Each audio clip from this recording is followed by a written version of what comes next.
하나님 말씀과 은혜를 나누겠습니다. 오늘은 느헤미야 성벽 재건에 관한 13번째 설교입니다. 오늘 부르신 찬송 모두 지난주와 동일합니다. 지난주 설교 내가 문 밖에서 기다리노니 이 제목의 설교의 두 번째 시간입니다. 지난주에 그 설교를 마치지 못하고 오늘 두 번째 시간입니다. 지난주의 말씀을 모두 기억하시는지요? 혹시 잊으신 분은 동영상 다시 한번 보시기 바라요. 지난주 말씀 중에 우리가 건축해야 되는 9번째 문, 그 예루살렘의 동문이었습니다. The Eastern Gate, 동문 건축에 관한 내용입니다. 그런데 동문을 건축하기 위하여 동문이 무엇인지를 우리가 알아야 되는데 그것을 위하여 우리가 지난주 설교를 했습니다. 그리고 오늘 두 번째 설교인데 두 번째 설교를 해도 결론이 나지 않아가지고 세 번째 설교를 다음 주에 계속해야 합니다. 그래서 그 동문이 무엇인지 알기 위하여 우리는 지난주에 에스겔 선지자를 추적했습니다. 그리고 사도 요한의 환상 또한 추적했습니다. 그렇게 해서 에스겔서와 요한계시록에 나타나는 공통점을 알아보았습니다. 그것을 우리가 알아보는 이유는 에스겔서가 마지막 때, 종말의 때를 향한 예언의 말씀이기 때문에 그렇습니다. 이 두 권의 책은 어떤 공통점으로 우리에게 다가왔습니까? 이 두 권, 에스겔서와 요한계시록 이 두 권은 모두 예언서에 해당한다고 말씀드렸어요. 그래서 이것은 마지막 때, 즉 종말에 관한 내용으로 빽빽하게 기록되어 있습니다. 에스겔서가 다루는 가장 큰 주제는 하나님의 영광이라고 말씀드렸습니다. 하나님의 영광은 하나님의 임재와 깊은 관련이 있습니다. 하나님을 우리가 볼 수 없기 때문에 하나님은 그 영광으로서 나타나셨습니다. 그러니까 인간은 하나님의 영광만을 보는 것으로 되어 있는데 가시적인 어떠한 것으로만 나타나셨어요. 그리고 하나님의 임재라는 것은 하나님의 집, 즉 하나님의 성전과 깊은 관련이 있습니다. 하나님의 성전, 곧 하나님의 임재가 있는 곳, 여호와 삼마, 이것이 에스겔서의 큰 주제 중에 하나라고 말씀드렸습니다. 하나님의 임재가 있는 하나님의 성전은 하나님께서 그 백성과 만나는 곳입니다. 그리고 이것은 하나님께서 받으시는 예배와 뗄래야 뗄 수가 없는 관계에 있습니다. 하나님의 영광과 하나님의 성전과 하나님께 드리는 예배, 이것은 하나입니다. 여러분은 어떤 마음으로 여기 이곳 하나님의 집에 오늘 오셨습니까? 물론 예배 드리기 위해서 오신 줄로 압니다. 그렇다면 여러분은 하나님의 임재를 경험하기를 원하십니까? 살아계신 하나님의 임재를 갈망합니까? 하나님의 임재가 없는 곳은 하나님의 집이 아니죠. 하나님이 없는 곳은 하나님의 집이라고 부를 수 없습니다. 하나님의 집에서 하나님께 드리는 예배야말로 하나님께서 영광을 드러내시는 최고의 장소입니다. 그리고 그것이 우리 인생 최고의 경험입니다. 하나님께 드리는 이 최고의 예배를 드리심으로 하나님께 영광을 돌리고 성령 안에서 그리스도를 통해서 아버지 하나님께 나아감으로 이 시간 우리가 영과 진리로 하나님의 집에 모인 우리 하나님의 백성들이 드리는 하나님의 영광의 임재의 그런 시간과 경험이 되시기를 주님의 이름으로 축원합니다. 에스겔서를 보면 하나님의 영광이라는 단어가 22번 등장합니다. 다시 말하지만 하나님의 영광은 곧 하나님의 임재를 뜻해요. 바벨론의 포로로 잡혀간 에스겔은 그발 강가에서 하나님의 영광을 보죠. 에스겔은 제사장입니다. 그리고 또한 선지자로 부르심을 받았어요. 에스겔이 강가에 앉아 있는데 하늘이 열립니다. 하늘이 열리고 그는 하나님의 모습을 거기서 봅니다. 그리고 거기에 에스겔 머리 위에 하나님의 말씀이 임해요. 그리고 하나님의 권능이 임합니다. 그리고는 하나님의 영, 성령이 그의 위에 임합니다. 그리고 그때 사방으로부터 광채가 비쳐와요. 그 광채의 모양은 비 오는 날 구름에 있는 무지개처럼 휘황찬란하게 비칩니다. 이것이 바로 에스겔이 표현하는 하나님 영광의 모양이에요. 그러나 에스겔의 언어로서는 이 정도밖에는 표현이 되지 않는 거죠. 하나님의 영광의 위엄 앞에 에스겔이 엎드려서 하나님 앞에 경배할 때 말씀하시는 하나님의 음성 듣죠. 하나님께서 에스겔에게 일어나라 그렇게 말씀하십니다. 인자야, 내가 너를 이스라엘 자손 곧 패역한 백성, 나를 배반하는 자에게 보내노라. 이 자손은 얼굴이 뻔뻔하고 마음이 굳은 자니라. 내가 너를 그들에게 보내노니 너는 그들에게 이르기를 주 여호와의 말씀이 이러하시다 하라. 그들은 패역한 족속이라. 그들이 듣든지 아니 듣든지 그들 가운데에 선지자가 있음을 알지니라. 이렇게 말씀하십니다.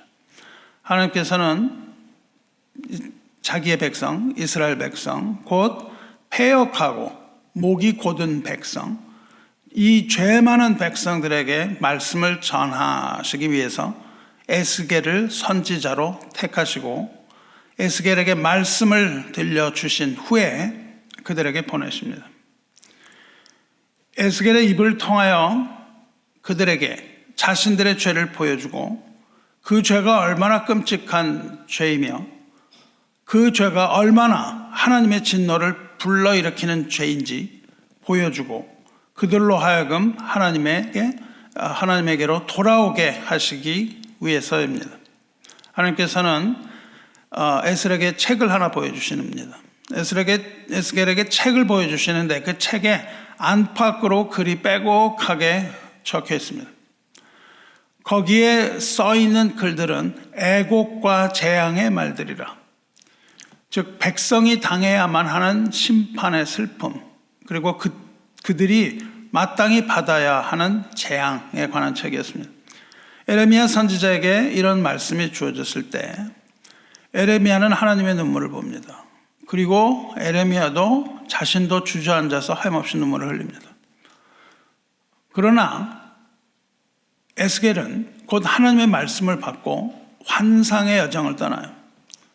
이렇게 말씀을 받고 있는데 하나님의 영이 에스겔을 끌어올립니다. 그래서 에스겔의 영혼을 높이 데리고 올라갑니다. 에스겔의 영이 하늘로 올라갈 때에 뒤에서 크게 울리는 소리가 납니다. 찬송할지어다 여호와의 영광이 그의 처소에서 나오는도다. 큰 소리가 나면서 에스겔의 영은 하늘로 올라갑니다. 영이 어디로 가냐 하면은 영은 에스겔을 텔아비브로 데려갑니다. 지금도 텔아비브가 있죠. 텔아비브에 가서 거기서 두려움에 떱니다. 두려움에 떨면서 7일을 보내요. 일주일을 보내고 거기서 하나님의 영이 다시 나와서 들로 나가라고 말씀하십니다. 그리고 들에 나가니까 하나님의 영광이 또 나타나요. 그래서 거기서 하나님의 말씀을 계속 받습니다. 받으면서 선지자의 준비를 합니다. 그런데 하나님께서는 에스겔의 입을 천장에 붙게 해서 말을 하지 못하게 합니다. 말씀만 계속 듣고 선지자로서의 준비를 계속 시켜요. 그러면서 이제 보낼 테니 너는 담대하게 하나님의 말씀을 선포하라고 하십니다. 너의 말을 듣든지 듣지 않든지 받은 말씀을 선포하라 그렇게 말씀하세요. 내가 너와 말할 때 내 입을 열리니 너는 그들에게 이르기를 주 여호와의 말씀이 이러하시다 하라. 들을 자는 들을 것이요 듣기 싫은 자는 듣지 아니하리니 그들은 반역하는 족속입니다. 사랑하는 성도 여러분, 하나님께서는 선포되는 말씀을 통해서 하나님의 백성, 자기 백성에게 말씀을 하십니다. 강단에서 말씀을 전하는 목사는 사람을 두려워해서는 안 됩니다. 설교는 설득이 아닙니다. 여러분을 설득하기 위해서 이야기를 하는 것이 아니에요. 자, 생각해 보세요. 이건 이렇고 저건 저렇지 않습니까? 이렇게 하는 게 아닙니다. 여러분을 설득하기 위하여 설교하는 게 아닙니다. 저는 다만 가감없이 받은 하나님 말씀 그대로 담대하게 선포하려고 발버둥칩니다. 그러기 위해서는 제가 먼저 담대함을 얻어야 합니다. 믿음이 없이는 담대하게 선포할 수 없어요. 하나님의 말씀이 담대하게 선포될 때에 들을 자는 듣습니다. 하지만 듣기 싫은 자는 듣지 않는 것이 하나님의 원칙입니다. 하나님의 말씀은 선포되는 것이지 설득되는 것이 아닙니다. 그래서 주일 설교나 다른 설교를 준비할 때 여러분들에게 들을 귀와 들을 마음을 주실 것, 이것을 언제나 기도합니다. 이 기도가 없이 선포되는 하나님의 말씀은 그냥 허공에 울려 퍼지는 꽹과리 같은 그런 거예요. 그래서 그러한 기도가 있고 선포되는 하나님의 말씀을 하나님께서 들을 자에게 듣게 하심, 이것이 제가 할 수 있는 모든 것입니다. 그러므로 여러분은 들을 귀를 가지고 하나님의 말씀을 듣고 아멘으로 화답할 사람은 아멘을 하시고 듣기 싫은 사람은 그냥 듣지 않게 되는 겁니다. 이것이 모든 사람이 다 들을 수 없기 때문이에요. 이제 하나님께서는 그렇게 에스겔을 훈련시키세요. 담대함을 가질 수 있도록 훈련시키십니다. 그래서 하나님께서는 그 훈련 가운데 말을 못하게 하셨어요. 말을 못하게 하면서 그 모든 것을 보여주십니다. 하나님께서는 에스겔에게 흙을 가져오라고 그러세요. 그 흙으로 만든 토판, 흙으로 된 판을 가지고 그 판에다가 예루살렘 성을 그리라고 하십니다. 그리고 거기 철판을 가져다가 철로 그 예루살렘 성의 벽을 삼으라고 그러세요. 벽을 세우라고 그러십니다. 그리고 거기에 진을 치고 성을 에워싸고 포위하게 만드십니다. 예루살렘이 에워싸는 것, 이것이 심판의 징조가 되리라, 그렇게 보여주세요. 그리고는 에스겔에게 그 백성들에게 심판을 내리지 않고 그 모든 심판의 고통을 에스겔이 당하게 합니다. 에스겔에게 하나님 말씀하십니다. 왼쪽으로 누워서 이스라엘의 모든 죄악을 네가 짊어지라, 그렇게 말씀하세요. 그리고 거기서 에스겔은 390일 동안 왼쪽으로 누워 있습니다. 왼쪽으로 누워서 죄악을 담당합니다. 하나님께서는 내가 누운 하루가 1년으로 치겠다, 그렇게 말씀하세요. 그래서 390년 동안 이스라엘이 심판이 기간이 될 거라고 말씀하세요. 그래서 에스겔은 1년 이상 390일간 왼쪽으로 눕습니다. 그것이 다 끝나요. 끝나고 나니까 이제 하나님께서는 오른쪽으로 누우라 그러십니다. 오른쪽으로 누워서 이번에는 유다의 죄악을 짊어지라 그러십니다. 유다는 남유다와 이스라엘로 나눠져 있었죠. 이스라엘이 훨씬 더 많은 죄악을 지었습니다. 그래서 하나님께서는 이스라엘의 죄악을 짊어진 후에 오른쪽으로 누워서 그 죄악을 짊어지라. 거기에서 40일간 누워있으라 그러십니다. 뭐예요? 40년간의 심판이 있습니다. 그리고 에스겔은 이제 누웠다가 일어나요. 일어나니까 하나님께서는 에스겔을 줄로 꽁꽁 묶으십니다. 심판이 끝나는 날까지 몸을 움직이지도 못합니다. 그리고 에스겔은 거기서 이스라엘이 보는 눈앞에서 인분을 구워 먹습니다. 그 부정한 떡을 먹는 백성을 그대로 체험하게 하세요. 그 부정한 떡, 인분을 구워 먹게 하시면 하나님의 말씀을 먹지 않고 부정한 떡을 먹는 백성이 어떠한 백성인지 너는 체험하라고 하세요. 그래서 이스라엘은 홀로 그 모든 심판을 다 당합니다. 이것이 말씀을 전하는 선지자가 당해야 했던 고통입니다. 심판의 준엄함과 두려움을 알지 못하고 어떻게 에스겔의 심판을 예언할 수 있었으며 하나님의 말씀을 선포할 수 있었겠습니까? 그래서 하나님께서는 선지자를 부르셔서 그에게 그 모든 짐을 다 지게 하신 거예요. 사랑하는 성도 여러분, 말씀을 준비할 때마다 저는 두렵습니다. 때로는 눈물을 흘릴 때도 많습니다. 저 여러분을 포함해서 하나님의 심판을 두려워하는 사람이 과연 이 중에 얼마나 되겠는가? 우리 중에 하나님의 심판을 정말 두려워하는 사람이 얼마나 두려워할 것인가? 그 심각성이 피부로 느껴지지 않는다면 그 하나님의 심판에 대하여 말씀 전할 수가 없는 거죠. 그래서 그것을 체험하고 피부로 깨닫지 않는다면 우리가 어떻게 하나님의 심판에 관하여 이야기할 수 있겠습니까? 우리의 마음에 하나님을 두려워하는 마음이 있습니까? 하나님을 두려워한다면 우리가 할 수 없는 일들이 너무나 많습니다. 그런데 아무 거리낌도 없이는 우리는 그것을 하죠. 전혀 없는 것 같은 것이죠. 하나님을 두려워한다면 할 수 없는 말들이 있고 하나님을 정말 두려워한다면 할 수 없는 행동이 있는데 이것을 서슴지 않고 하는 것이죠. 하나님은 에스겔을 부르셔서 이러한 경고를 선포하게 하십니다. 에스겔은 제사장으로서 이와 같은 짐을 지는 거예요. 그리고 그 죄악을 홀로 감당하며 담대함을 키워갑니다. 그리고 심판의 심각성과 두려움을 깨달아갑니다. 그리고 그가 이제 그 담대함, 그 훈련 가운데 담대함을 얻었을 때에 하나님께서는 구체적으로 심판이 어떠한 것인지 이렇게 예언하라고 말씀을 하신다고요. 7장을 가면요, 끝났도다 그렇게 말씀하십니다. 이 땅 사방의 일이 끝났도다. 이제는 내게 끝이 이르렀으니 내가 내 진노를 내게 나타내요. 이 끝난 것은 1차적으로는 그 에스겔에 짊어져야 되는 그 짐의 기간이 끝났다는 것이죠. 그러나 그것은 더 확대하면 마지막 때 예언을 하는 것이죠. 내가 내 진노를 내게 나타내어 내 행위를 심판하고 내 모든 가증한 일을 보응하리라. 종말에 관한 심판과 예언의 말씀이 아닐 수 없습니다. 그리고 8장에 가면은 다시 하나님의 영광이 나타나요. 하나님의 영광이 나타나서 에스겔에게 나타나서 snatch up, 하나님이 그 머리털을, 하나님의 영이 머리털을 낚아채서 하늘로 끌어올립니다. 굉장히 빨리 끌어올렸다는 뜻이죠. 그리고 환상 가운데 이제 에스겔은 예루살렘으로 날아갑니다. 그 하나님의 영은 예루살렘에 있는 하나님의 이제 성전을 보여줘요. 그러니까 말하자면 이 드론을 타고 그냥 비행하면서 관찰하는 것처럼 영이 하늘로 날아가서 하나님의 성전을 다 구석구석 들여다봐요. 성령에 인도된 에스겔의 영은 이 성전 안팎을 샅샅이 돌아보게 됩니다. 그런데 이 성전은 한 번도 지어진 적이 없는 성전이에요. 한 번도 본 적이 없는 성전입니다. 이런 성전은 없었어요. 예루살렘에 있던 성전은 이미 바벨론에 의해서 무너졌죠.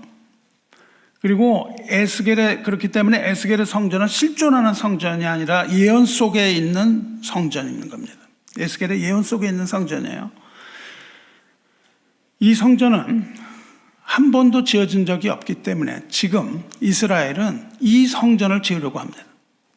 에스겔에 있는 이 성전을 짓기 위해서 계획을 세우고 있다고 합니다. 소문에 의하면 이 에스겔서를 기준으로 청사진으로 성전과 성물의 설계도까지 다 완성했다고 합니다. 그런데 이 성전은 청사진은 다 있는데 없는 게 있어요. 없는 게 이스라엘은요 예배를 드리기 위해 필요한 것이 있는데 그 중에 필요한 게 뭐냐면 하나님의 언약궤입니다. 하나님의 언약궤가 사라졌어요. 언약궤가 없습니다. 이 역사적으로 사라졌던 언약궤가 없기 때문에 사람들은 제사 드리지 못한다고 생각을 합니다. 그런데 그 일설에 따르면 이스라엘의 정보기관인 모사드가 이미 그것을 찾았다, 뭐 이런 설도 있습니다. 음모설인지 모르지만은 소문이 휘응해요. 그래서 이제 성전을 다 지을 수가 있다, 이렇게 말하는 그런 루머들이 있습니다. 그런데 성전을 짓는데 반드시 그 자리에 지어야 됩니다. 있던 자리에 지어야 돼요. 딴 데 지으면 안 되고 거기에 반드시 지어야 되는데 그 자리가 지금 뭐냐면 현재 이슬람 모스크가 있는 자리예요. 그래서 거기에 이스라엘의 성전을 짓는다는 건 무엇을 의미합니까? 거대한 문명의 충돌, 즉 종교의 충돌, 유대교와 이슬람교의 거대한 충돌, 전쟁을 의미하는 거예요. 그래서 사람들은 이것이 3차 대전 이런 얘기들 많이 합니다. 그래서 이것이 물론 맞을 수도 있겠죠. 이것이 하나님께서 사용하는 마지막 아마겟돈 전쟁이 될 수도 있습니다. 하지만 여러분은 이러한 파도에 떠내려가지 말고 그리스도 안에 굳건히 서시길 바라요. 기독교에서도 이 성전을 다시 지어야 된다고 하는 그런 서클이 있습니다. 이 성전을 다시 지어야만 예수께서 오신다라는 무브먼트가 있어요. Back to Jerusalem이라는 운동이 일어나고 있습니다. 중국에서 시작했습니다. 이런 말에도 우리는 현혹되지 말아야 합니다. 성전을 지어야만 주님이 오신다는 말은 그럴듯한데 이거는 굉장히 인본주의적인 발상이 아닐 수 없습니다. 인간이 성전을 지어야 주님이 오신다는 게 얼마나 인본적이에요. 우리가 물리적인 그런 성전을 짓지 못한다면 주님은 오시지 못한다. 뭐 그런 말이 아니겠습니까? 주님은 주님의 주권으로 아버지께서 정하신 시간에 오시는 것이지 거기에는 이런 어떤 다른 조건이 없습니다. 인간의 노력이나 기도가 하나님의 임하심에 일하심에 영향을 끼칠 수가 없다는 것이죠. 그래서 그렇게 우리가 무엇을 해야 한다는 것은 우리가 귀를 기울이지 말아야 합니다. 무너진 성전을 다시 지어야 되는 것이 아니라 이 성전은 이미 지어졌어요. 이미 예수께서 영원히 무너지지 않는 성전이 되셨습니다. 진정한 성전은 어린 양으로 죽으신 예수 그리스도가 진정한 성전입니다. 그리고 그 안에 있는 성도들이며 교회가 진정한 성전이에요. 진정한 교회는 하나님의 영이 임재하시는 하나님의 성전이기 때문에 그렇습니다. 마귀는 교회가 하나님의 성전이 아니라고 자꾸 가라지를 퍼뜨렸어요. 여러분 그런 얘기를 많이 듣습니다. 교회는 성전이 아니다. 교회는 성전이 아니다. 그것은 일면 맞습니다. 왜냐하면 교회 건물이 성전은 아니에요. 그 이스라엘에 지었던 그 성전이 이 교회 건물로 대체되지 않습니다. 아무리 화려하게 지은 건물이라도 그것은 성전이 될 수 없어요. 그래서 마귀는 그거를 들고 들어와서 교회는 성전이 아니라는 말로 미혹을 합니다. 물론 건물이 성전은 아니지만 진정한 성전, 영적인 성전은 교회입니다. 죽으시고 3일 만에 부활하신 그리스도 예수가 성전이고 그리스도 예수를 믿는 진정한 성도 그리고 교회 안에 영으로 임재하시는 하나님 아버지의 영, 이것이 바로 교회를 얘기하는 거예요. 그래서 이 집은 아버지의 집이고 이 집은 하나님의 집이고 이것은 교회다, 그렇게 이야기를 하고 있습니다. 그러니까 우리가 어떤 건물이 교회라고 얘기하면서 그냥 모든 돈을 다 거기다 투자해서 화려한 건물 짓는 거 하지 말라는 것은 맞아요. 하지만 교회와 우리가 믿고 있는 예수 그리스도와 여러분이 하나님의 성전이에요. 그래서 교회는 반드시 하나님의 임재가 있는 법입니다. 하나님의 성전이기 때문에 그래요. 왜 우리가 영과 진리로 드리는 이 삶의 예배를 드려야 하는지 여러분 아시겠습니까? 성령의 임재가 있는 예배, 살아있는 성도가 성령의 임재 가운데 그리고 진리이신 하나님의 아들을 통해서 하나님께 드리는 이 예배가 왜 중요한 것인지 여러분이 분명히 아시고 그 안에서 영과 진리로 예배드리는 거룩한 성도 되시기를 주님의 이름으로 축원합니다. 에스겔이 하나님의 영에 붙들려서 올라가 성전을 봤는데 그거를 보니까 하나님의 성전이 맞는데 거기에는 아주 더러운 걸로 가득 차 있는 거예요. 북쪽 문에 가니까 하나님의 질투를 유발하는 우상이 자리 잡고 있습니다. 성전 안에 우상이 앉아 있어요. 그리고 백성들은 그 안에서 우상에게 절하는 가증한 일을 저지르고 있습니다. 뜰에 들어가니까 구멍이 있습니다. 담에 구멍이 있습니다. 그러니까 성령께서 그 구멍을 통해서 들여다보라고 얘기를 하십니다. 그걸 들여다보니까 거기에는 온갖 그림들이 그려야 되는데 곤충의 그림과 가증한 짐승의 그림과 우상의 그림들이 그려져 있습니다. 그런데 거기는 캄캄한 곳인데 거기에 이스라엘의 70인 장로들이 앉아서 어두운 곳에서 향로를 피우고 있습니다. 향로는 기도거든요. 향을 피우면서 우상에게 기도하는 모습이 보입니다. 그러면서 장로들이 뭐라 그러냐면 여호와께서 우리를 보지 않으신다, 그렇게 얘기합니다. 캄캄한 곳에서 우상에게 기도하면서 하나님이 우리를 보지 못한다, 이렇게 얘기합니다. 하나님을 전혀 인식하지 않고 어두운 곳에서 장로들이 우상 숭배하는 모습을 봅니다. 그리고 이제 더 들어가요. 때려 들어가고 이제 전에 들어가니까 북문 쪽으로 갑니다. 북문에 가니까 거기 여인들이 앉아서 담무스를 위하여 애곡하더라. 담무스라는 것은 뭐냐면은 남자 신이에요.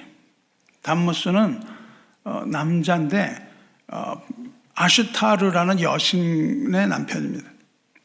아슈타르는 뭐냐면은 풍요의 여신이에요. 그래서 담무스와 아슈타르가 성관계를 가질 때 그 비가 오는 거예요. 비가 와요. 그래서 풍요로운 농사에 필요한 풍요로운 비를 부어주는 그런 신입니다. 담무스. 그런데 문제는 뭐냐면 담무스가 죽어요. 담무스가 죽으니까 여신 아슈타르와 관계를 맺지 못합니다. 그렇게 되니까 식물이 시들고 가뭄과 기근이 찾아오는 거예요. 그래서 이 연들이 앉아서 애곡을 합니다. 슬퍼해요. 이렇게 여인들이 애곡을 하면 담무스가 지하에서 살아나 되돌아온다. 이 일종의 부활인 거죠. 이것을 이 사람들이 믿어요. 그래서 담무스가 살아나서 음란하게 아슈타르와 동침을 하면 이제 자연이 소생하고 풍요가 온다고 믿는 거예요. 그래서 가증하게도 이 하나님의 성전 안에서 담무스를 위하여 애곡하는 장면 보여줍니다. 요즘으로 말하면 어떤 걸 말하나요? 이것은 하나님의 집에 와서 번영을 위하여 기도하는 거예요. 형통을 위하여 기도하는 겁니다. 재물을 위하여 기도하는 그런 모습이에요. 그렇게 기도할 뿐만 아니라 또 그런 것이 옳다고 설교하는 그런 모습. 이것이 뭐냐면 담무스를 위하여 애곡하는 모습이죠. 현대의 교회 바로 그런 모습이 다 나타나는 거예요. 재정적인 어려움이 있을 때 하나님께 도움을 청하는 것이 아니라 만물을 섬기는 번영과 번영신학이나 기복신앙이나 이런 것들이 여기에 해당이 되겠죠. 하나님께서는 이걸 다 보여주세요. 그리고 이제 내가 성전을 떠날 수밖에 없다. 그렇게 말씀하십니다. 인자야, 이스라엘 족속에 행하는 일을 보느냐. 그들이 여기에서 크게 가증한 일을 행하여, 가증이라는 건 하나님 미워하시는 일이라는 겁니다. 가증한 일을 행하여 나로 내 성소를 멀리 떠나게 하느니라. 너는 다시 다른 큰 가증한 일을 보리라. 이게 아니고 더 가증한 일들이 많이 일어나고 있다는 겁니다. 그래서 또 보니까 에스겔이 또 보니까 사람들이 성전을 등지고 앉아서 태양을 바라봅니다. 태양신을 경배해요. 태양신을 경배하는데 하나님을 등지고 세상을 향하여 손을 뻗는 거죠. 우리도 하나님을 등지고 세상을 향하여 손을 뻗는다면 그것은 이스라엘과 같이 하나님의 질투를 불러일으키는 가증한 일이에요. 우리가 하나님을 섬기지 않고 만몬을 섬기는 것은 하나님을 등지고 태양을 바라보는 그런 일이죠. 이렇게 이스라엘의 모든 죄악이 다 폭로됩니다. 이것이 계속돼요. 그리고 이제 10장에 이르면 드디어 하나님의 영광이 떠납니다. 하나님의 영광이 다시 나타나요. 하나님의 영광이 떠나는 모습을 봐요. 그 영광을 10장에서 다시 나타납니다. 이것이 맨 처음에 1장에서 그발 강가에서 보았던 하나님의 영광과 동일한 모습입니다. 하나님의 영광이 나타날 때 수많은 천사들이 함께 나타납니다. 그래서 그룹이라고 불러요. 케루빔이라고 그러는데 그 날개가 달린 6개의 날개가 달린 천사들입니다. 이 천사들이 날갯짓을 하면서 하나님의 영광과 동행을 해요. 수행합니다. 수행원들이죠. 그렇게 이 천사들은 6개의 날개를 갖고 있는데 2개로는 눈을 가립니다. 얼굴을 가려요. 하나님 앞에서 그 거룩한 것을 자기 모습을 가리는 거죠. 2 날개로는 또 날아다닙니다. 이렇게 날아다니니까 이 영광이 나타났을 때 날개 소리가 막 크게 들려요. 에스겔이 이렇게 날개 소리를 들리는데 바깥 뜰까지 그 소리를 듣습니다. 그리고 거기에 하나님의 명령이 떨어지는데 예루살렘을 심판하라. 이 명령이 떨어집니다. 그리고 그 명령이 떨어진 후에 예루살렘을 심판하라는 하나님의 마지막 명령이 떨어진 후에 18, 19절이 되면 하나님의 영광이 성전을 떠납니다. 수많은 천군 천사들과 함께 하나님의 영광이 성전을 떠나요. 사랑하는 성도 여러분, 하나님께서 성전에 계시는 이유는 그 백성과 함께 하시고 그 백성을 다스리시고 보호하시고 인도하실 뿐만 아니라 경배와 영광을 받으시기 위함입니다. 하나님께서 우리의 예배에 임재하시는 이유는 우리를 함께 하시고 우리를 다스리시고 우리 인도하시는 거 있지만 그보다도 우리의 경배를 받으시고 영광을 받으시기 위해서입니다. 성전은 하나님의 이름을 둔 곳이에요. 하나님이 성전을 떠나시는 이유는 이스라엘 백성이 하나님을 섬기지 않고 하나님의 이름을 둔 곳에서 하나님 아닌 다른 것, 즉 하나님의 진노를 유발하는 우상을 섬겼기 때문입니다. 바깥에서 우상을 섬긴 게 아니라 하나님의 이름을 둔 곳에서 섬긴다고요. 하나님께서는 그들이 행하는 가증한 일로 하나님의 거룩한 이름을 더럽혔으므로 진노하여 심판했다. 그렇게 말씀하십니다.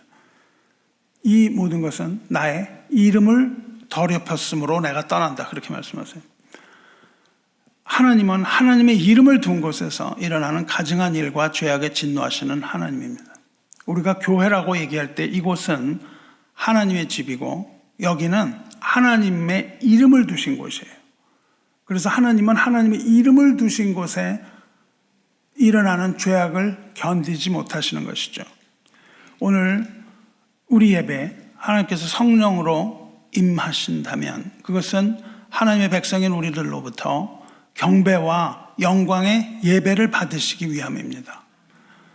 교회 역시 하나님의 이름을 둔 하나님의 집입니다. 만일 하나님의 이름을 가진 교회가 하나님을 예배하지 않고 세상에 휩쓸려 산다면, 죄 가운데 빠져 살아있다면 교회는 하나님의 임재를 보지 못할 겁니다. 하나님은 죄를 기뻐하시는 하나님이 아닙니다. 주는 죄악을 기뻐하시는 신이 아니하시니 악이 주와 함께 머물지 못하며 그렇게 말씀하셨어요. 죄는 하나님을 근심하게 합니다. 그리고 하나님의 임재를 불가능하게 만듭니다. 사랑의 하나님은 성도를 구원하시고 보호하시고 인도하시지만 공의의 하나님은 단호하게 냉정하게 죄를 징벌하시는 하나님인 것을 우리가 한시도 잊지 말아야 하겠습니다. 이렇게 백성의 죄 때문에 하나님의 이름을 거룩한 이름을 더럽힌 이 죄 때문에 하나님은 성전을 떠나셔야만 했습니다. 그런데 하나님이 성전을 떠나셔야 했던 더 근본적인 이유가 있습니다. 하나님이 성전을 반드시 떠나셔야만 했던 더 근본적인 이유는 백성과 맺은 언약 때문입니다. 이스라엘이 가나안에 들어가기 전에 하나님께서는 이런 일이 있을 때 내가 성전을 떠난다고 약속을 하셨어요. 그래서 이제 그 약속에 따라서 성전을 떠나고 계시는 겁니다. 그러나 하나님은 성전을 떠나시지만 이 성전 떠나기는 것을 기뻐하시질 않아요. 잘 됐다 그러고 떠나시는 게 아니에요. 왜냐하면 하나님이 백성을 버리고 떠나신다는 것은 뭘 의미하냐면은 이제 이스라엘이 아주 비참함에 처하게 된다는 것을 뜻합니다. 그 백성이 죄를 지었지만은 하나님이 떠나면 어마어마한 심판 가운데 백성이 고통받게 되는 거예요. 그래서 하나님은 이걸 떠나는 것을 즐거워하지 않으세요. 하나님은 심판을 즐기시는 분이 아닙니다. 하나님이 심판을 하시는 이유는 죄인이 백성이 회개하고 돌아오기를 바라는 마음 때문이지 하나님이 그 죄를 무슨 이렇게 확 쓸어버리는 것을 기뻐서 그렇게 쓸어버리시는 게 아니죠. 제가 전에도 한번 얘기했지만 어떤 목사님이 설교를 하다가 하나님이 그 죄를 쓸어버리는 거 기뻐하신대요. 잔디밭을 깎았는데 잔디를 깎고 나니까 얼마나 깨끗하게 깎였는지 하나님도 이런 더러운 죄들을 이렇게 쓸어버리는 것을 하나님은 기뻐하신다. 이런 설교를 하고 제가 깜짝 놀랐습니다. 하나님은 그것을 기뻐하시는 것이 아니에요. 주 여호와의 말씀이니라. 내가 어찌 악인이 죽는 것을 조금이들 기뻐하랴. 그가 돌이켜 그 길에서 떠나 사는 것을 어찌 기뻐하지 아니하겠느냐. 하나님은 악인이 죽는 것을 기뻐하시는 것이 아니라 악인이 회개하고 돌아와서 사는 것을 기뻐한다고 말씀하시는 거예요. 우리가 이렇게 죄를 지을 때 하나님이 성전을 떠나실 때 하나님은 함께 고통받으시는 거예요. 함께 고통받으시고 우리가 울 때 하나님은 함께 우시는 겁니다. 성경에는 수도 없이 많이 나옵니다. 그리고 우리가 하나님 앞으로 다시 돌아설 때 그때 하나님은 기뻐하시는 거예요. 그러니까 하나님의 마음은 지금 이 성전을 떠나기를 기뻐하지 않으세요. 그래서 하나님은 에이 잘됐다 그러고 다 버리고 떠나시질 못해요. 순식간에 성전을 떠나시지 못합니다. 왕이신 하나님이 이 성전을 떠나시는 그 장면에서 우리는 머뭇거림을 발견합니다. 머뭇머뭇하시는 거예요. 거기에는요, 하나님의 멈칫멈칫하는 움직임이 있어요. 영광이 서서히 움직입니다. 천천히 움직여요. 그리고 천사들도 영광이 움직이는 걸 그대로 따라가요. 하나님의 영광이 움직임에 발맞춰서 가다가는 섭니다. 그리고 또 섰다가는 또 나가요. 이렇게 멈칫멈칫거리는 움직임을 우리가 거기서 봐요. 그렇게 멈칫멈칫 갈까 말까 이런 식의 행렬이 마침내 어딜 가냐면은 문지방에 가요. 성전의 문지방에 갑니다. 그런데 문지방을 떠나질 못하십니다. 하나님의 영광이 그 문지방을 못 떠나요. 얼마나 그 백성을 떠나기 싫으시면 문지방에서 하나님이 고민을 하는 겁니다. 그리고는 왕의 행렬은 마침내 문지방을 떠나서 문을 통해서 나갑니다. 어느 문일까요? 동문을 통해서 나가십니다. 동쪽 문을 통해서 하나님이 성전을 떠나세요. 성도 여러분, 하나님이 떠나신 문이, 그 문이 동쪽 문, 동문이라는 것을 기억하시기 바라요. 하나님은 그 문지방에서 마지막으로 그 동문을 통해서 성전을 떠나십니다. 그리고 동문을 떠나서도 못 떠나십니다. 동문을 나가서도 못 떠나고 동편산에 머물러요. 동편산에 머물렀다가 성전을 떠나십니다. 하나님의 마음을 여러분 읽으셔야 돼요. 우리를 심판하기가 너무너무 싫으신 거예요. 하지만 할 수 없는 당위성이 있습니다. 하나님의 심판하지 않으면 안 되는 거예요. 그리고는 하나님의 영이 떠나고 이제 성전에 대한 무섭고 두려운 심판의 메시지, 그리고 종말적인 심판에 대한 예언이 계속됩니다. 거기에 우리가 아는 바 곡과 예언의 마곡의 전쟁, 이런 것들, 요한계시록에서 다시 다루어지고 있는 이런 것들이 예언됩니다. 그런데 하나님의 심판에는 또 하나의 면이 있습니다. 그것은 불로 태워서 정결하게 하시는 겁니다. 하나님의 백성에 대한 심판과 최종의 심판은 달라요. 심판에 하나님의 백성에 대한 심판이 있고 최종 심판이 있는데, 악에 대한 심판은 멸망입니다. 하지만 하나님의 백성에 대한 심판은 또 하는 면, 그건 뭐예요? 정결과 정화예요. 하나님은 소멸하는 불이에요.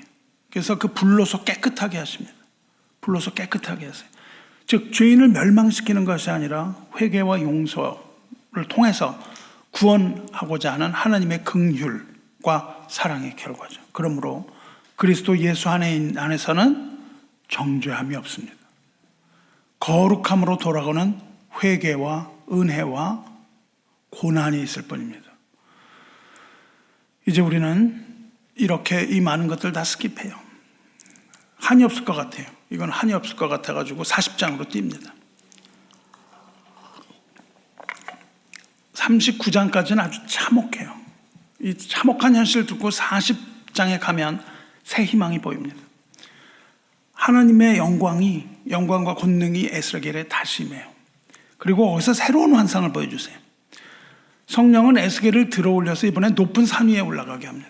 그리고 남쪽을 바라보라 그러는데 성읍이 하나 보여요.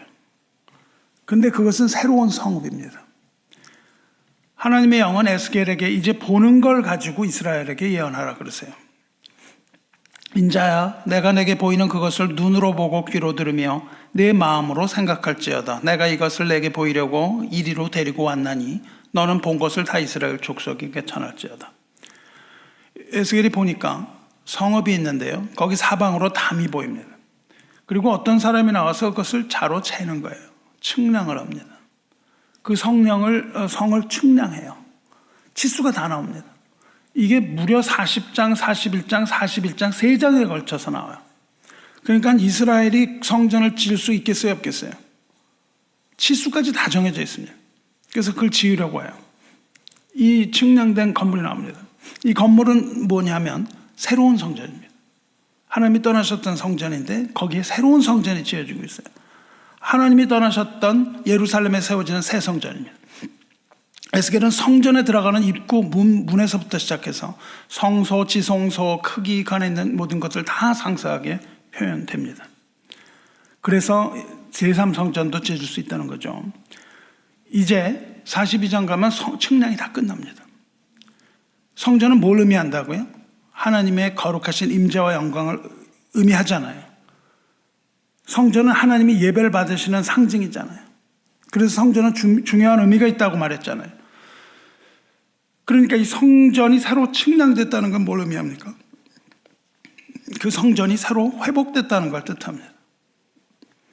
성전의 회복이라는 건 뭘 의미해요? 바른 예배의 회복을 의미합니다. 즉 하나님과의 바른 관계로의 회복을 의미해요. 교회가 예배가 흐트러지면 하나님의 임재가 없어요. 교회가 예배를 회복할 때 하나님의 임재가 돌아오는 겁니다. 더러운 죄악이 행해질 때 하나님은 성전을 떠나셨습니다. 하지만 이제 성전이 청소되었고 새로운 성전이 지어졌어요. 이렇게 새로이 지어진 성전은 뭘 뜻한다고요? 바로 우리 주 예수 그리스도를 뜻합니다. 그리스도를 통하여 새로운 성전이 지어졌다고요. 왜 그랬죠? 이런 이유죠. 예수님 살아계실 때 예루살렘 성전이 있었죠. 맨 처음 성전은 솔로몬 성전이었습니다. 제1성전이에요. 바벨론에서 무너졌잖아요. 그 후에 포로들이 귀환해서 스룹바벨에 의해서 제2성전이 지어집니다. 하지만 그 스룹바벨 성전 역시 로마에서 훼손돼요. 그 후에 헤롯 대왕에 의해서 성전이 보수됩니다. 그게 제2성전이에요. 2성전이라고 부릅니다.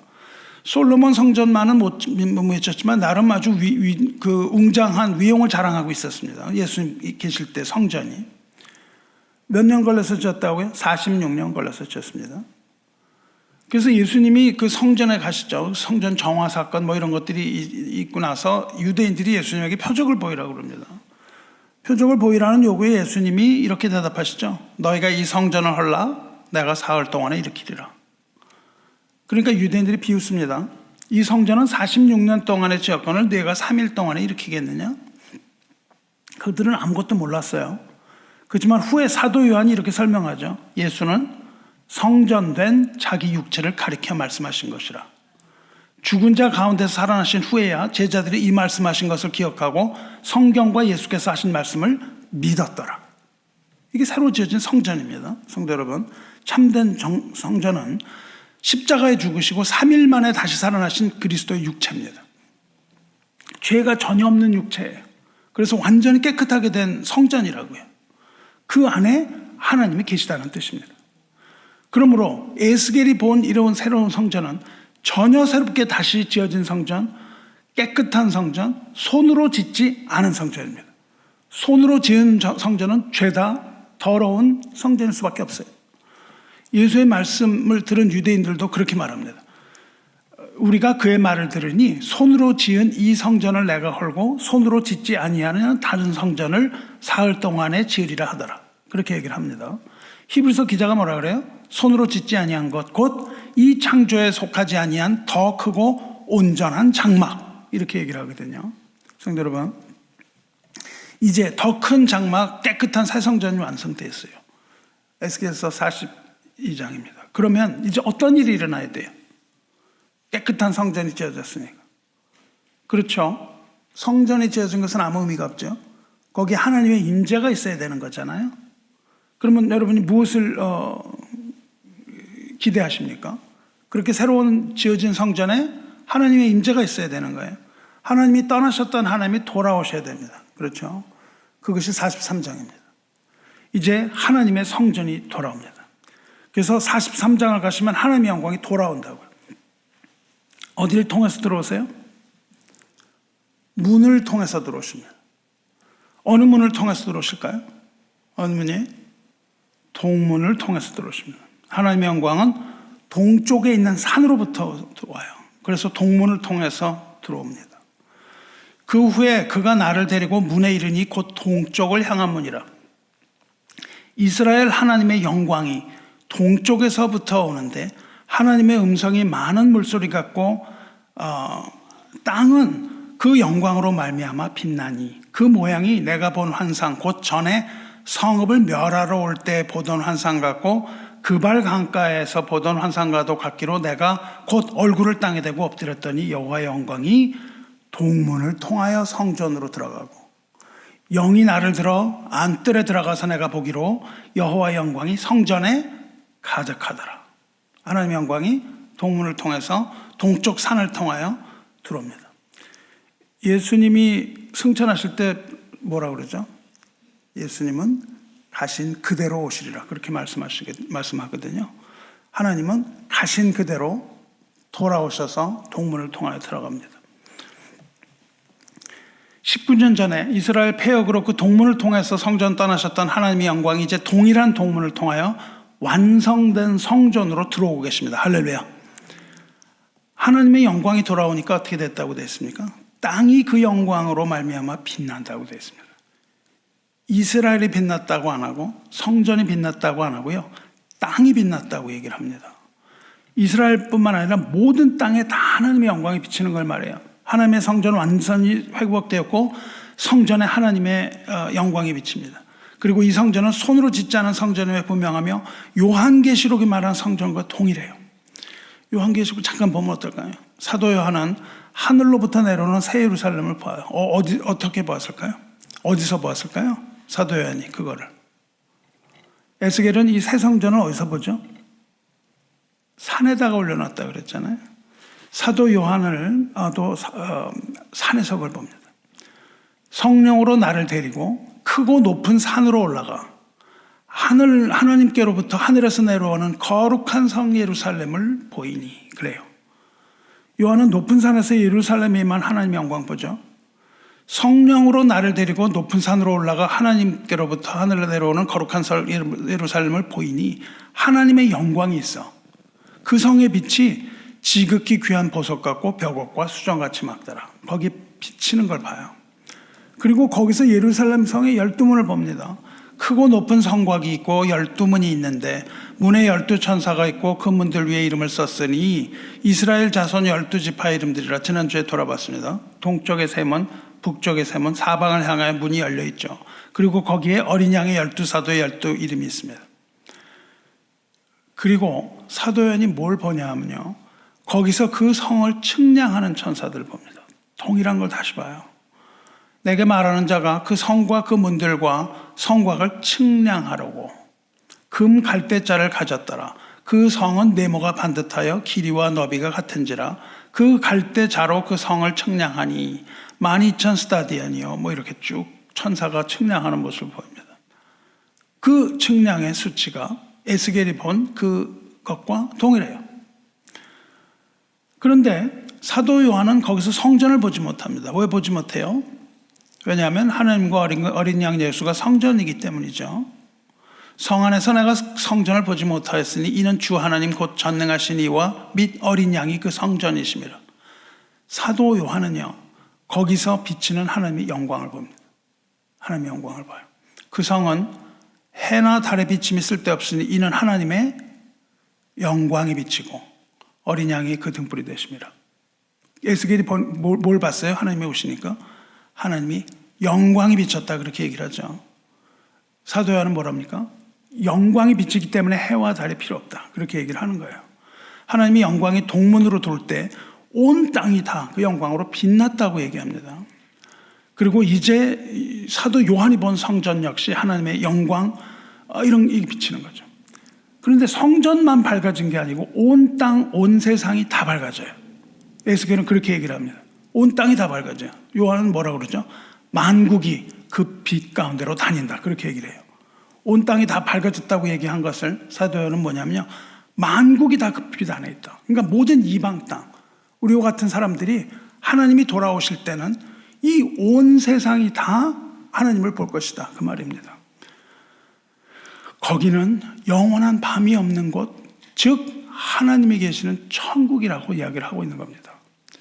이제 문이 완전히 열렸어요. 네 군데를 향해 다 열렸습니다. 그러나 누구나 거기에 들어갈 수 있는 곳은 아니라고 말하시죠. 오직 어린 양의 생명책에 기록된 자들만 들어갈 수 있다. 이것이 사도 요한의 계시록의 설명입니다. 낮엔 성문들을 도무지 닫지 아니하리니 거기에는 밤이 없음이라. 사람들이 만국의 영광과 존귀를 가지고 그리로 들어가겠고 만국의 영광이에요. 무엇이든지 속된 것이나 가증한 일 또는 거짓말하는 자는 결코 그리로 들어가지 못하되 오직 어린 양의 생명책에 기록된 자들만 들어가리라. 할렐루야. 아멘. 성도 여러분, 이제 동문이 뭘 말하는지 여러분 이제 이해하시겠습니까? 동문은 무엇을 말해요? 동문은 하나님이 돌아오시는 분입니다. 하나님의 성전이 새롭게 되었을 때 동문을 통해서 돌아오십니다. 그러면 이제 우리 교회가 무너진 동문을 보수해야 된다는 말이 무엇을 말하는지 여러분 이해할 수 있을 거라고 생각을 합니다. 우리 교회는 양문으로 복음을 회복하고 어문으로 선교의 틀을 마련해야 되고 옛문을 통해서 고침으로 옛신앙으로 돌아가야 되고 그 외 모든 문들 다 보수합니다. 무엇을 위해서? 무엇을 위해서 그렇게 하죠?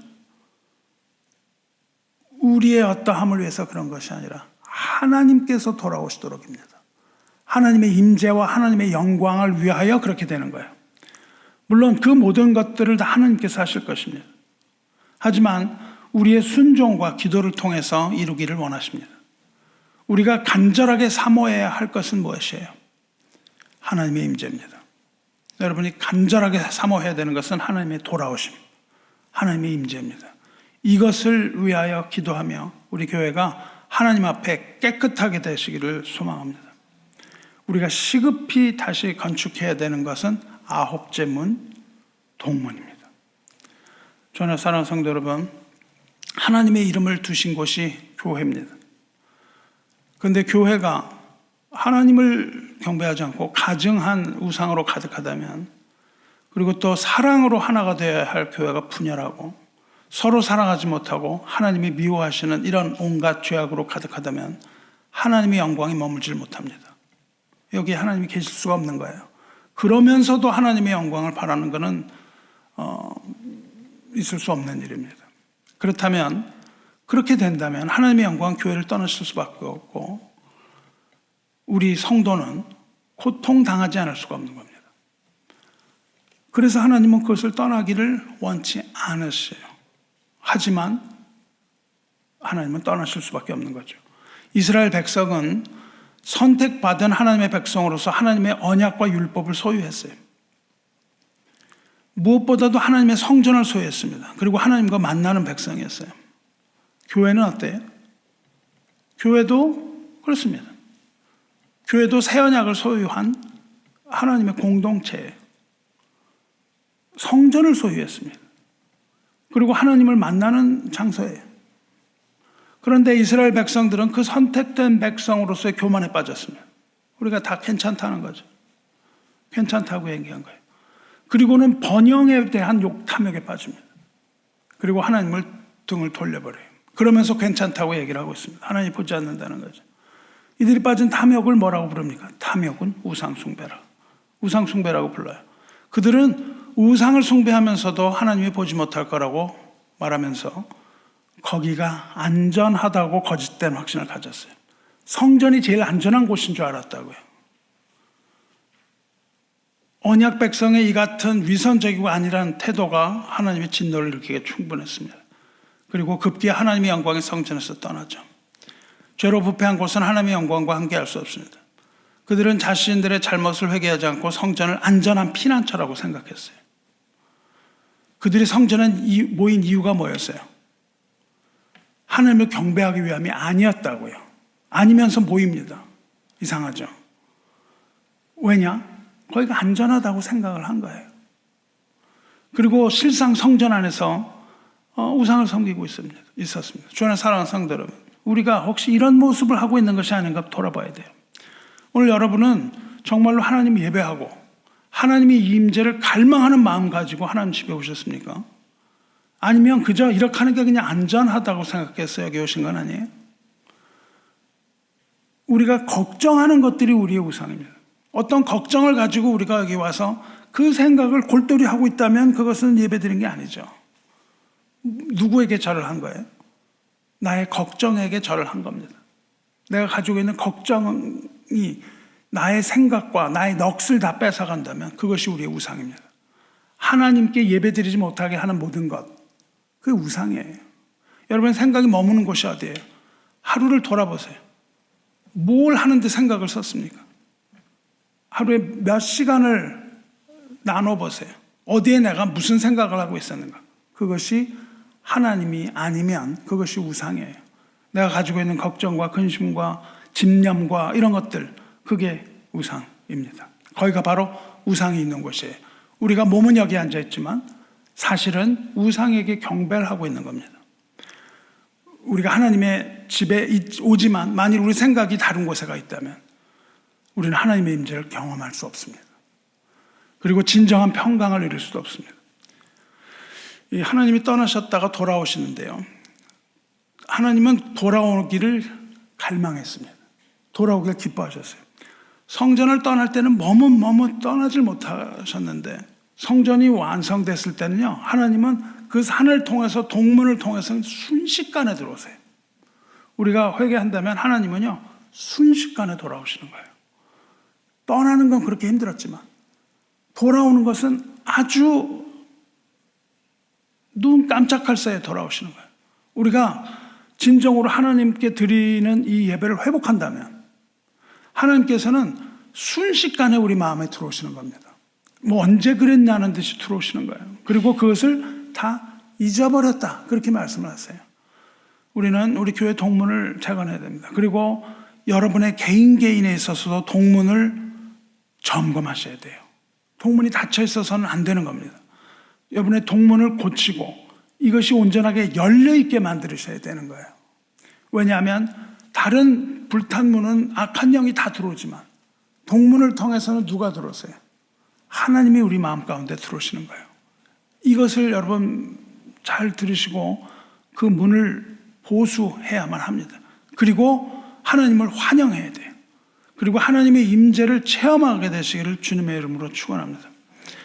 이제 말씀 마치겠습니다. 주 안에 사랑하는 성도 여러분, 동문을 보수하는 건 우리 교회 개혁의 마지막 9번째 그 문, 그 사명입니다.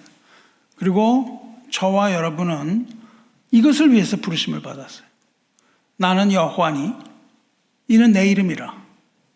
나는 내 영광을 다른 자에게, 내 찬송을 우상에게 주지 아니하리라 말씀하셨습니다. 교회에서 주님께 드리는 모든 공적 예배를 여러분이 사모하시기 바라요. 건성건성 그냥 주일에 왔다 갔다, 이거는 아니에요. 이거는 종교 생활입니다. 여러분이 그렇게 하고 있다면 회개하셔야 돼요. 하나님 기뻐하지 않습니다. 하나님의 임재를 경험할 수가 없어요. 여러분 이 모든 예배를 사모하고 하나님의 말씀이 선포될 때마다 하나님의 임재를 사모한다면 그냥 집에 누워서 뭘 할 수가 없는 거죠. 그럴 수가 없습니다. 여러분이 이 하나님의 영광을 사모해야 돼요. 우리 예배는 하나님의 영광을 위한 것이기 때문에 나의 안락함과 편안한 것을 위한다면 나의 중요한 거 하면 되겠죠. 하지만 하나님의 영광을 위하고 하나님의 예배를 위한 거라면 우상에게 내가 절할 수는 없는 겁니다. 우리의 예배는 하나님의 영광을 위한 것이고 그것을 이루시는 분은 하나님이에요. 나는 나를 위하여 일을 이룰 것이라 이렇게 말씀하셨어요. 어찌 내 이름을 욕되게 하리요 내 영광을 다른 자에게 주지 아니하리라 말씀하셨습니다. 우리는 그 하나님의 영광을 보고 하나님의 성전을 봐야 됩니다.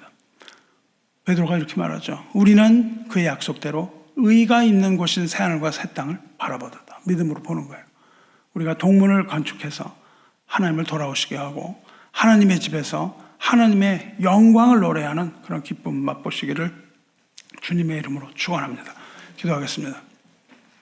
사랑과 은혜의 하나님 아버지, 오늘 예배를 통하여 은혜 베푸신 하나님께 감사와 존귀를 올립니다. 배역한 백성의 죄 때문에 성전 떠나셔야만 했던 하나님, 하나님의 언약은 신실하여 거짓을 말하지 않으시며 언약을 지키시는 하나님 믿고 의지합니다. 언약 백성의 죄를 미워하시되 백성은 사랑하셔서 그 죄로부터 돌이키게 하시고 죄값을 치른 후에 정결하게 하시는 하나님, 우리가 주 앞에 죄님을 고백하고 우리 교회가 하나님 앞에 지은 모든 죄를 고백하오니 우리를 불쌍히 여기시고 우리가 믿고 의지하는 우리 주 예수 그리스도의 피를 의지하는 자에게 심판의 불을 내리지 마시고 오직 구원의 기쁨 허락하여 주시옵소서. 주님께서 동문을 떠나실 때 속히 떠나지 않고 그 떠나는 것을 기뻐하지 않으셨음을 압니다. 교회가 이제 불타버린 모든 문을 수축하고 동문을 건축하고자 하오니 도와주시옵소서. 그리고 하나님의 모든 영광으로 돌아오셔서 좌정하시고 보좌에 앉으시고 우리 가운데 하나님의 영광 보여주시옵소서. 우리 인생에게 하나님의 영광과 두려움을 보여주셔서 우리로 하여금 온전한 예배드리게 하시고 예배 가운데 임재하시는 주님 보게 하여 주시옵소서. 그리하여 우리가 예배 가운데 기쁨을 얻고 또한 주님의 이름이 높임을 받음으로 하나님께 참된 예배를 드리는 진리의 교회 되게 하여 주시옵소서. 은혜를 베풀어 주시옵소서. 우리를 사랑하사 목숨까지 버리고 우리 영혼을 구원하여 주신 하나님의 어린 양 우리 주 예수 그리스도의 거룩하신 이름으로 기도드리옵나이다. 아멘.